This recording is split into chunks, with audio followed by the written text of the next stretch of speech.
are potential mistakes that men and women might run into by reclaiming too ardently, let's say, a traditional model of how we do relationship today? Yeah. Well, I really do believe, like, I'm a conservative with a small c. I believe in conserving what has created us today, trying to preserve certain things, right? Um, I really think that and it's my own interpretation, every iteration and permutation now and combination of relationships is the modern thought on it. But I really do think that the family unit, which comprises a man and a woman, the father, the mother, and the children, and the father as the patriarch, which is a bad word, because the father is the one who gathers the children in the evening and says, "Tell me about your day, my beautiful children," leads and guides that. I think that is the ideal. It's been around for centuries, well, forever. And I still think that is the ideal paradigm we've ripped apart. We've ripped it apart completely. There's no gathering anymore. If there is a family, father, mother, children, they're all in their separate rooms on their separate iPhones and gadgets.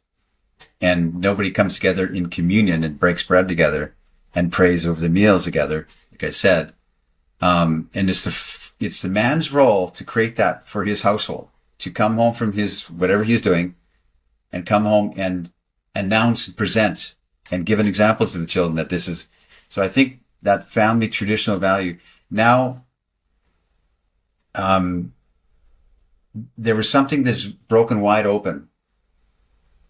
If I could just kind of speculate here, science comes along, the Enlightenment, the opening of our eyes, say, wait a minute, everything we've been thinking is that we're contained and it's not necessary, including families.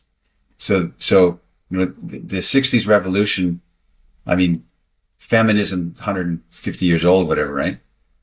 Suffrage and all that kind of stuff, the beginning of it. But feminism, trying to get the idea that women can have their own voice and their own agency, which is a good thing because they've been, held down, suppressed for centuries. But it went in, it veered off into angry, harsh, vindictive, let's get revenge on men in a lot of ways. And then so that was broken open, and chaos enveloped the feminine world, chaos. And on this men's side, you had, the loss of meaning, loss of purpose, the loss of their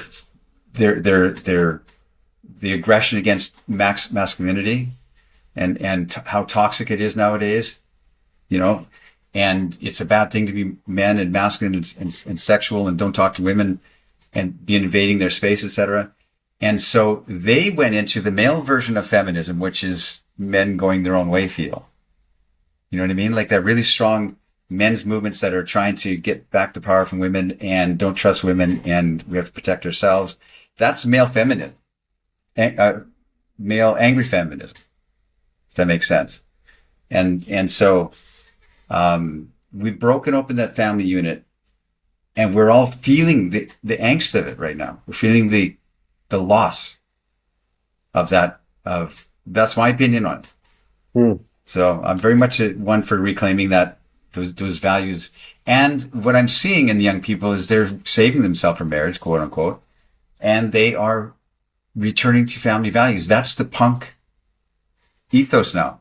The graffiti spraying punk, nose pierced people that I was talking to in New York City are the ones that are saying religion, family values. We're rejecting all this chaos and openness.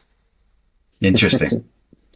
So It's counterculture now to be conservative in that way.